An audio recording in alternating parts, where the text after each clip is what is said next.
নমস্কাৰ এই মুহূৰ্তত আহি পৰিছে কেইবাটাও গুৰুত্বপূৰ্ণ খবৰ আৰু এনে ধৰণৰ খবৰসমূহ নিতৌ পাবলৈ চেনেলটো ছাবস্ক্ৰাইব কৰি ভিডিঅ'টোত এটা লাইক কৰি দিবলৈ নাপাহৰিব। তেনে বলক দেৰি নকৰি খবৰকেইটা আৰম্ভ কৰোঁ। দৰ্শকসকল, আজি ৰাতিপুৱাৰ প্ৰথমটো খবৰ, ৱাকফ সংশোধনী বিধেয়কক সমৰ্থন কৰি বিপদত এতিয়া নীতিশ কুমাৰ।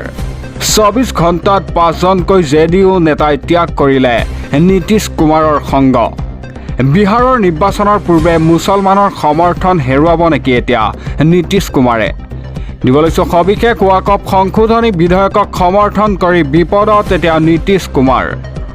বিহাৰৰ নিৰ্বাচনৰ পূৰ্বে মুছলমানক সমৰ্থন হেৰুৱাব নেকি নীতিশ কুমাৰে? 24 ঘণ্টাত 5জনকৈ জেডিইউ নেতাই ত্যাগ কৰিলে নীতিশ কুমাৰৰ সংগ। মুছলমানক প্ৰতাৰণা কৰাৰ অভিযোগ তুলি দল ত্যাগ আটাইকেইজন নেতাৰ। জ্যেষ্ঠ নেতা মহম্মদ কাছিম আনচাৰীয়ে দল ত্যাগ কৰে। এতিয়া জেডিইউ সংখ্যালঘু প্ৰদেশৰ সচিব শ্বাহ নৱাজ মালিকৰ দল ত্যাগ। নীতিশৰ সংগ ত্যাগ জ্যেষ্ঠ নেতা ৰাজু নায়াৰ, নদীম আখতাৰ লগতে ট্ৰাভেছ ছিদ্দিকৰ। এতিয়া নীতিশ কুমাৰৰ দলক ধৰ্ম নিৰপেক্ষ বুলি বিশ্বাস কৰিছিল মুছলমানে জেডিইউৰ ওপৰত আস্থা হেৰুৱালে। এতিয়া ৱাকফ সংশোধনী বিধেয়কে সংবিধানৰ অধিকাৰ খৰ্ব কৰাৰ অভিযোগ। ভাৰতীয় মুছলমানক প্ৰাপ্যৰ পৰা বঞ্চিত কৰিছে এই বিধেয়কখনে। এতিয়া নীতিশ কুমাৰক বিশ্বাসঘাতক আখ্যা নিজ দলৰে একাংশ জ্যেষ্ঠ নেতাৰ। দিব লৈছোঁ পৰৱৰ্তী খবৰ, কঠোৰ ন্যায়ালয়ে শিশু আৰু নাবালিকাৰে জঘন্য কাণ্ড কৰা 3 লম্পটক এতিয়া শাস্তিৰ ঘোষণা কৰে। ধেমাজিৰ জীয়াঢলৰ ৰামেশ দলে আৰু চিলাপথাৰৰ পৰিতোষ মণ্ডল, পাঁচআলিৰ ললিত বৰাক কেইবাবছৰৰ জেল ঘোষণা। এতিয়া ধেমাজি জিলা সত্ৰ ন্যায়াধীশৰ আদালতে দিলে গুৰুত্বপূৰ্ণ ৰায়। শিশু আৰু নাবালিকাক নিৰ্যাতন চলোৱা 3 লম্পটৰ শাস্তিৰ ঘোষণা। শিশুৰ নিৰ্যাতনকাৰী ধেমাজিৰ জীয়াঢলৰ ৰামেশৰ দলেক 30 বছৰ কাৰাদণ্ড। এটা 30 বছৰৰ কাৰাদণ্ডৰ লগতে 50,000 টকাৰ জৰিমনা ৰামেশৰ দলেক। এটা নাবালিকাক ধৰ্ষণৰ চেষ্টা চলোৱা চিলাপথাৰৰ পৰিতোষ মণ্ডলক 5 বছৰ কাৰাদণ্ড। যৌন নিৰ্যাতন চলোৱা ধেমাজিৰ পাঁচআলিৰ ললিত বৰাকো 6 বছৰ কাৰাদণ্ডৰে দণ্ডিত। এটা ধেমাজি জিলা সত্ৰ ন্যায়াধীশৰ আদালতে দিলে গুৰুত্বপূৰ্ণ ৰায়। শিশু আৰু নাবালিকাক নিৰ্যাতন চলোৱা 3 লম্পটক শাস্তিৰ ঘোষণা। আৰু দিব লৈছোঁ পৰৱৰ্তী খবৰ, পঞ্চায়ত নিৰ্বাচনৰ পূৰ্বে অসম প্ৰদেশ কংগ্ৰেছত সংঘাত।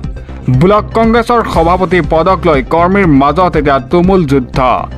সভাপতি পদক লৈ যুদ্ধক্ষেত্ৰত পৰিণত হৈছে ধিঙৰ ৰাজীৱ ভৱন।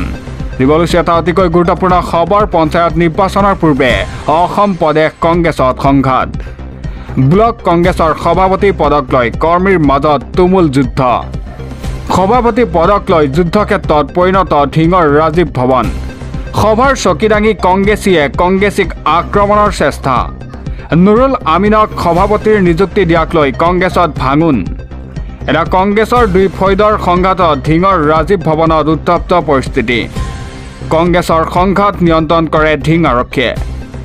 নুৰুল আমিনৰ বিৰুদ্ধে জিলা পৰিষদৰ প্ৰাৰ্থিত্ব প্ৰদানৰ নামত এতিয়া উৎকোচৰ অভিযোগ আহি পৰিছে। সাংসদ প্ৰদ্যুৎ বৰদলৈ পক্ষ বনাম শিৱামণি বৰাৰ পক্ষৰ মাজত এই সংঘাত সৃষ্টি হয়। এতিয়া বৰদলৈ বাহিনীয়ে পহু খেদা দিলে শিৱামণি বৰাৰ বাহিনীক। পঞ্চায়ত নিৰ্বাচনৰ পূৰ্বে অসম প্ৰদেশ কংগ্ৰেছত সংঘাত। আৰু দিব লৈছোঁ পৰৱৰ্তী খবৰ, সৰিয়হৰ দুলিতেই ভূত। এটা শিশুৰ সৈতে ভয়ংকৰ কাণ্ড এছআই হেমলতা শইকীয়াৰ। মধ্যপ্ৰদেশৰ শিশুৰ সৈতে ভয়ংকৰ কাণ্ড কৰি গ্ৰেপ্তাৰ হ'ল হেমলতা শইকীয়া।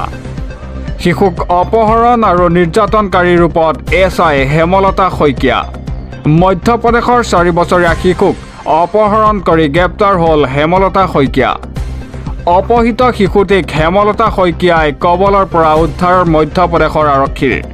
এটা নাৰেংগীৰ শান্তিনগৰ আশ্ৰম গৃহৰ পৰা উদ্ধাৰ হয় অপহৃত কণমানিটিক। 68/25 নম্বৰৰ গোচৰত ৰুজু হৈছিল জেৰাৰ অব্যাহত ৰাখিছে এতিয়া হেমলতাক। 3 বছৰ পূৰ্বে মধ্যপ্ৰদেশৰ পৰা সন্ধানহীন হৈছিল এগৰাকী মাতৃৰ সহ 4 বছৰীয়া শিশু। সন্ধানহীন মাতৃ আৰু শিশুক হেমলতাই বলপূৰ্বকভাৱে গুৱাহাটীলৈ অনাৰ অভিযোগ আহি পৰিছে। ইয়াৰ পূৰ্বেও ভূমি দখল প্ৰবঞ্চনাৰ গোচৰত জেললৈ গৈছিল হেমলতা শইকীয়া। শিশুক অপহৰণ আৰু নিৰ্যাতনকাৰী ৰূপত এছআই হেমলতা শইকীয়া। আৰু দিব লৈছোঁ পৰৱৰ্তী খবৰ। ৰাজপথত নামাজ পঢ়িব দিব নালাগে বুলি অসমৰ এজন সাংসদে দাবী কৰে। এতিয়া গৌৰৱ গগৈ মতে বিশেষ সম্প্ৰদায়ৰ লোকেহে দেশ স্বাধীন কৰিছিল।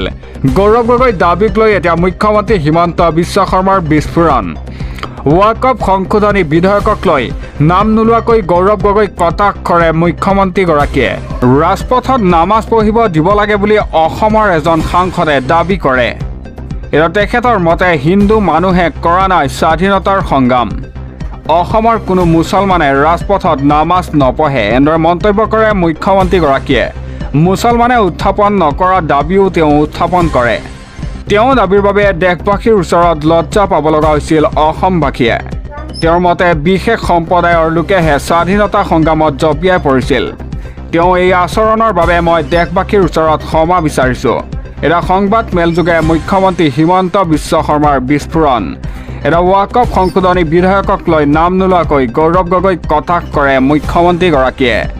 দিব লৈছোঁ পৰৱৰ্তী খবৰ। মুছলমানে নামানে এতিয়া ৱাকফ সংশোধনী বিধেয়ক। ৱাকফ সংশোধনী বিধেয়ক গৃহীত হোৱাৰ পিছতেই ৰাজ্যজুৰি এতিয়া আমচুৰ প্ৰতিবাদ। ৰাজপথলৈ ওলাই আহিছে এতিয়া শ শ মুছলমান। দিব লৈছোঁ এটা অতিকৈ গুৰুত্বপূৰ্ণ খবৰ। মুছলমানে নামানে এতিয়া ৱাকফ সংশোধনী বিধেয়ক।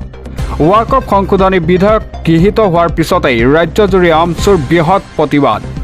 ৰাজপথলৈ ওলাই আহিছে এতিয়া শ শ মুছলমান। মুখত কলা কাপোৰ বান্ধি প্ৰতিবাদ সাব্যস্ত কৰে আমচুৱে। এটা মুছলমানৰ সম্পত্তিৰ কাঢ়ি নিব বিচাৰিছে বিজেপি চৰকাৰে। কোনো পধ্যেই এতিয়া বিজেপি চৰকাৰৰ নিয়ম মানি নলয় মুছলমানে। এতিয়া লখিমপুৰ, নলবাৰী, ধুবুৰী, দৰং, বিজনী, বৰপেটাত উত্তাল প্ৰতিবাদ। মুছলমানে নামানে এতিয়া ৱাকফ সংশোধনী বিধেয়ক। ৱাকফ সংশোধনী বিধেয়ক গৃহীত হোৱাৰ পিছতেই ৰাজ্যজুৰি আমচুৰ বৃহৎ প্ৰতিবাদ। আৰু দিব লৈছোঁ পৰৱৰ্তী খবৰ। দলীয় অন্তৰ কণ্ডলত আৰু জৰ্জৰিত কংগ্ৰেছ দল। ব্লক কংগ্ৰেছ কেন্দ্ৰিক সংঘাতৰ বাবেই এতিয়া পদত্যাগৰ জোৱাৰ। একেলগে পদত্যাগ কৰে 12 মণ্ডল কংগ্ৰেছৰ সভাপতি আৰু মহিলা কংগ্ৰেছৰ সভানেত্ৰী। ঢকুৱাখানাৰ কংগ্ৰেছৰ অন্তকণ্ডলৰ ভীষণ ৰূপ। দিব লৈছোঁ এটা গুৰুত্বপূৰ্ণ খবৰ। দলীয় অন্তকণ্ডলত জৰ্জৰিত কংগ্ৰেছৰ দল। ব্লক কংগ্ৰেছ কেন্দ্ৰিক সংঘাতৰ বাবে পদত্যাগৰ জোৱাৰ। একেলগে পদত্যাগ এতিয়া 12 মণ্ডল কংগ্ৰেছৰ সভাপতি, মহিলা লগতে কংগ্ৰেছৰ সভানেত্ৰী। ঢকুৱাখানাত কংগ্ৰেছৰ অন্তকণ্ডলৰ ভীষণ ৰূপ। পূৰ্বৰ সভাপতি তৰুণ চেতিয়াক অপসাৰণ কৰি সত্য চমুৱাক নিযুক্তি দিয়ে। এটা সত্য চমুৱাক ভূপেন বৰাই সভাপতিৰ নিযুক্তি দিয়াক লৈ পদত্যাগৰ জোৱাৰ। এতিয়া দলীয় কৰ্মকৰ্তাৰ প্ৰশ্ন, কিয় তৰুণ চেতিয়াৰ ঠাইত সত্য চমুৱাক নিযুক্তি দিলে, তাক লৈ ডাঙৰ প্ৰশ্ন। মিডিয়া চেলৰ নৱনিযুক্ত মুখপাত্ৰ সুৰজিৎ দলেৰ চক্ৰান্তৰ অভিযোগ। দলীয় বিষয়বাব এৰিলে কংগ্ৰেছ দলতে থাকিব পদত্যাগীসকল। এতিয়া দলীয় অন্তকণ্ডলত জৰ্জৰিত কংগ্ৰেছৰ দল। আৰু দিব লৈছোঁ পৰৱৰ্তী খবৰ। আজি ৰাজ্যৰ হাজাৰ হাজাৰ মুছলমানে সাব্যস্ত কৰিব প্ৰতিবাদ। মুছলমানৰ সম্পত্তিৰ ওপৰত কোনেও হস্তক্ষেপ কৰিব নোৱাৰিব। সকলো ক্ষেত্ৰতেই নিৰ্যাতনৰ বলি হৈছে মুছলমানসকল। ৱাকফ সংশোধনী বিধেয়কক লৈ গৰজি উঠিল আমচু। দাহ কৰিব ৱাকফ সংশোধনী বিধেয়কৰ প্ৰতিলিপি। এটা মুখত কলা কাপোৰ পিন্ধি সাব্যস্ত কৰিব প্ৰতিবাদ। 9 এপ্ৰিলত গুৱাহাটীত সাব্যস্ত কৰা হ'ব উত্তাল প্ৰতিবাদ। ৱাকফ সংশোধনী বিধেয়কক লৈ গৰজি উঠিল আমচু। মুছলমানৰ সম্পত্তিৰ ওপৰত কোনেও হস্তক্ষেপ কৰিব নোৱাৰিব। এটা সকলো ক্ষেত্ৰতেই নিৰ্যাতনৰ বলি হৈছে মুছলমানসকল। মুছলমানৰ উন্নয়নৰ নামত পূৰ্বজসকলে দান কৰিছিল সম্পত্তি। এটা ৱাকফ সম্পত্তিৰ জৰিয়তে লাখ লাখ মানুহ উপকৃত হৈছে বুলিও মন্তব্য কৰে আমচুৱে। এটা মুছলমানক ধ্বংস কৰিবলৈ আমাৰ সম্পত্তিৰ ওপৰত হস্তক্ষেপ কৰিছে বিজেপি চৰকাৰে। স্বাধীনতাৰ আন্দোলনত মুছলমানে দিছিল বলিদান। এটা ৱাকফ সংশোধনী বিধেয়ক গৃহীত কৰি গণতন্ত্ৰক হত্যা কৰিছে বিজেপি চৰকাৰে। এটা মুছলমানক শেষ কৰাটো বিজেপিৰ ৰাষ্ট্ৰবাদ। আজি ৰাজ্যৰ হাজাৰ হাজাৰ মুছলমানে সাব্যস্ত কৰিব বৃহৎ প্ৰতিবাদ। দাহ কৰিব এতিয়া ৱাকফ সংশোধনী বিধেয়কৰ প্ৰতিলিপি।